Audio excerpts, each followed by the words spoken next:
Perkenalkan, nama saya Agus Jordan dari kelas C22B. Pada kesempatan ini saya akan menjelaskan tentang model prediksi tune dengan Apache NiFi dan Python. Sekarang kita akan membedah sebuah proyek data dari awal hingga akhir untuk memulai. Mari kita lihat gambaran besarnya melalui arsitektur alur kerja yang menjadi fondasi dari proyek ini. Arsitektur ini saya bagi menjadi 4 tahap. Pertama, yaitu nama data bagian data layar. Titik awal kita adalah sekumpulan data mentah dalam format CSV yang saat ini kita buka. Data ini sengaja saya buat dengan berbagai inkonsistensi seperti kesalahan penulisan dan nilai yang hilang untuk merefleksikan tantangan data di dunia nyata. Selanjutnya, pipeline ETL, extract, transform, dan load. Selanjutnya, data mentahan ini akan kita proses melalui sebuah pipeline ETL yang dibangun menggunakan Apache NiFi. Di sini, NiFi berperan sebagai orkestrator yang mengotomatisasikan seluruh proses, mulai dari pengambilan, pembersihan, hingga transformasi data. Selanjutnya, pembersihan data atau data cleaning. Hasil dari pipeline NiFi adalah data yang sudah bersih, terstruktur, konsisten, dan siap untuk dianalisis lebih lanjut. Sekarang, mari kita selami lebih dalam komponen pertama, yaitu bagaimana proses ETL ini bekerja di dalam Apache NiFi. Proses NiFi dimulai dengan sebuah prosesor bernama Get File. Anggap saja prosesor ini sebagai penjaga yang secara otomatis terus-menerus memantau direktori sumber tempat saya meletakkan file data mentah, yaitu dw-pelanggan.csv. Begitu file baru terdeteksi, NiFi akan langsung mengambilnya dan memulai alur kerja tanpa perlu intervensi manual. Ini adalah simulasi yang sangat baik untuk menggambarkan bagaimana data dapat ditarik secara otomatis dari berbagai sistem operasional di lingkungan produksi. Inilah bagian yang paling krusial dalam kita transformasi data. Disinilah data kotor diubah menjadi aset yang berharga. Saya menggunakan prosesor execute script yang ditenagai oleh script custom untuk melakukan beberapa tugas penting. Pertama, itu standarisasi teks. Kolom seperti nama, jenis kelamin, dan kota distandarisasi menjadi huruf kapital atau uppercase, dan semua spasi berlebih dihapus. Ini sangat penting untuk menjaga konsistensi dan mencegah duplikasi logis. Bayangkan tanpa ini, Jakarta akan menjadi beberapa jenis, yaitu Jakarta dengan huruf J yang kapital, Jakarta dengan semua huruf kecil, lalu ada lagi Jakarta dengan semua hurufnya kapital. Akan dianggap sebagai 3 kota yang berbeda oleh sistem analisis kita. Dan selanjutnya, penanganan nilai kosong. Kolom status langganan yang terkadang kosong atau nol saya isi dengan nilai default tidak diketahui.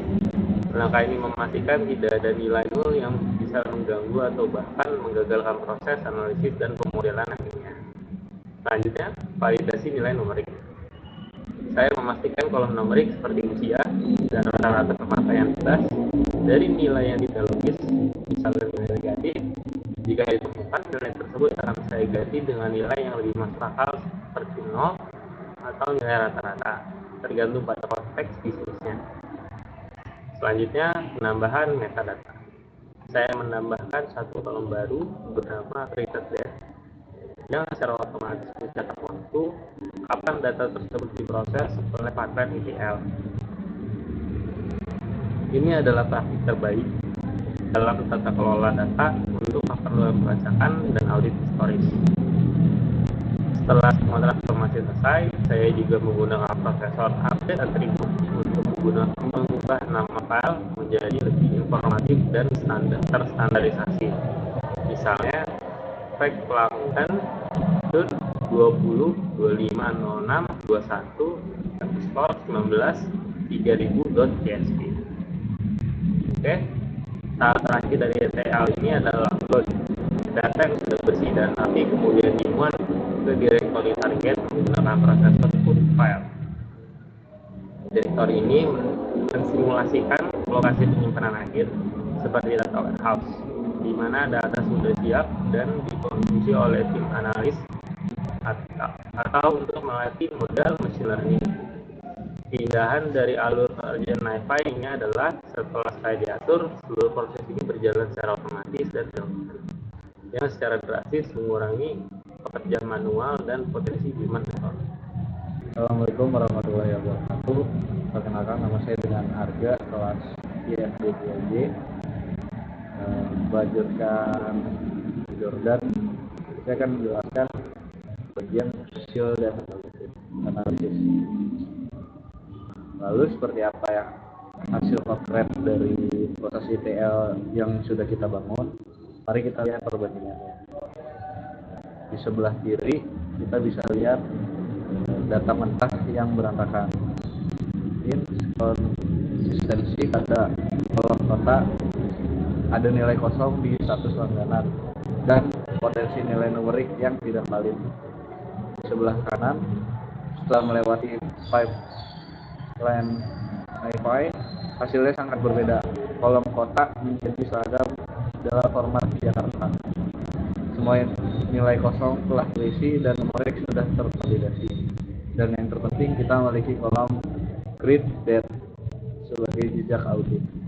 Ini adalah bukti nyata bahwa pipeline ETL kita berhasil mengubah data mentah yang tidak dapat diandalkan menjadi aset data yang bersih, konsisten, dan siap untuk dianalisis selanjutnya. Dengan data bersih di tangan, sekarang kita bisa mulai mencari wawasan. Saya menggunakan Python, khususnya library Pandas, untuk melakukan analisis OLAP. Salah satu teknik yang saya gunakan adalah membuat pivot table untuk menganalisis churn rate, tingkat pelanggan berhenti berlangganan, berdasarkan berbagai atribut seperti kota dan paket layanan. Dari analisis ini, kami memutuskan sebuah insight yang sangat krusial. Pelanggan dengan paket basic, terutama yang berada di kota besar seperti Jakarta, menunjukkan tingkat churn yang jauh lebih tinggi dibandingkan segmen lainnya. Sebaliknya, pelanggan paket enterprise adalah yang paling setia dengan tingkat terendah. Wawasan ini sangat berharga karena secara langsung memberikan arahan kepada tim bisnis tentang segmen mana yang harus menjadi prioritas dalam strategi retensi pelanggan. Terima kasih. Oke, di sini saya akan melanjutkan penjelasan dari Arga sebelumnya. Perkenalkan, saya Joseph. Sekarang mari kita mulai ke bagian pemodelan ya. Tapi sebelum pemodelan kita akan coba dulu menyiapkan apa saja yang diperlukan ya, data-data yang perlu diubah lagi. Pertama itu misalnya contoh di sini kita punya data jenis kelamin. Nah, ini kita bisa ubah jadi data numerik, yaitu 1 untuk laki-laki dan 2 untuk perempuan misalnya. Dan misalnya untuk kota juga bisa ubah jadi data numerik. Misalnya untuk Jakarta itu 1, Yogyakarta 2, Bandung 3, Surabaya 4, dan seterusnya. Nah, kemudian kita akan melakukan pembagian dataset itu 8/2 ya, di mana 8 itu adalah untuk data latihan, sementara sisanya yang 2 itu adalah untuk data uji. Ini kita sebelum membangun sebuah model, pasti kita akan memilih terlebih dahulu tipe-tipe yang mana yang kira-kira dapat membangun model yang baik dan akurat. Pertama, untuk mencari fitur-fitur tersebut, kita akan mencari nilai information gain, yaitu dan juga nilai chi-square ya. Ini saya sudah siapkan kodenya dan ini hasilnya ya. Di sini proses fitur numerik dengan satu churn. Satu churnnya itu ada 1. Ini dia ada angkanya. Dan ini adalah heat mapnya, kurang lebih seperti ini. Nah, ini adalah hasil uji chi-square tadi ya, angka chi-square. Nah, yang kira-kira yang lebih kuat. Jadi semakin tinggi skornya, semakin kuat hubungannya dengan target. Contohnya di sini ada paket layanan enterprise dan paket layanan basic gitu kan. kemudian juga kalau kita lanjut lagi ya, berikutnya itu adalah kita menggunakan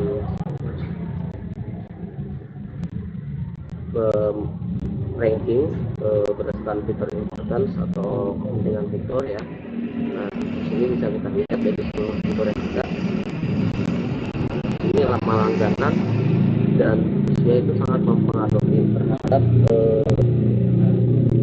prediksi target yang churn ya, atau yang berarti berlangganan. Jadi faktor yang sangat mempengaruhi adalah lama langganan dan usia ya, faktor itu berdasarkan berinformasi tadi. Jadi dalam grafisnya seperti ini, yang lama langganan dan usia, terus disusul dengan tagihan bulanan. Nah, berdasarkan tadi kita sudah mendapatkan important gain dan T-squared nilainya, serta kita sudah mengecek juga important features. Nah, kita sekarang masuk ke bagian pemodelan ya. Pertama di sini kita akan membuat model yang menggunakan algoritma random forest. Nah, kita dapat lihat di sini hasilnya ya.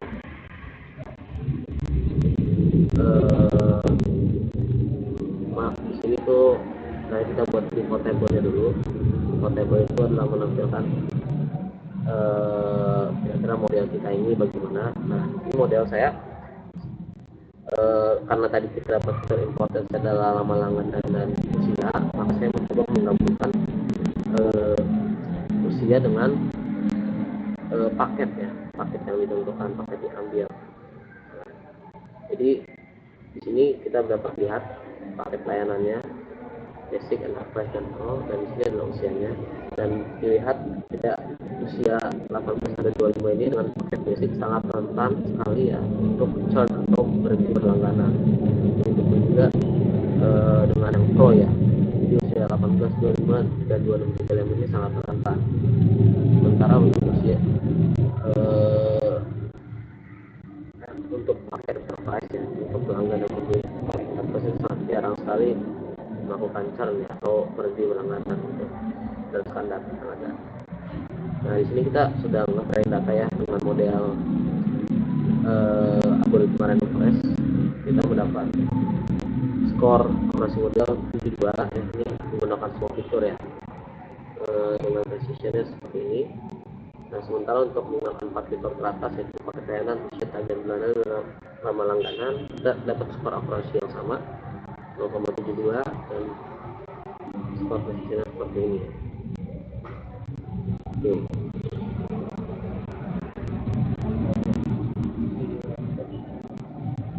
Nah, terus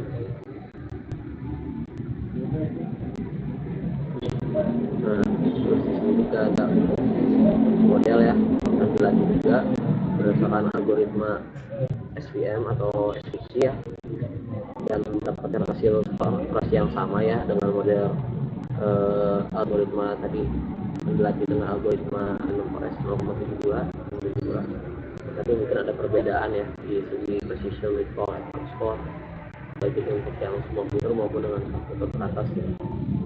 Di sini model SVC yang ini sangat akurat sekali ketika tes pada data yang tidak churn atau customer yang tetap terus berlangganan, sementara agak kurang dia untuk yang churn. Nah, selanjutnya kita akan tes lagi dengan model yang menggunakan algoritma logistic regression ya, itu dengan 4 fitur teratas ataupun dengan semua fitur. Dan kita dapat melihat ini ternyata operasi modelnya agak sedikit turun ya untuk yang semua fitur 0,70 dibandingkan dengan algoritma menggunakan algoritma SVC maupun random forest tadi ya. Sementara untuk model yang 4 fitur teratas ini dia dapat skor 0,72 sama seperti yang sini.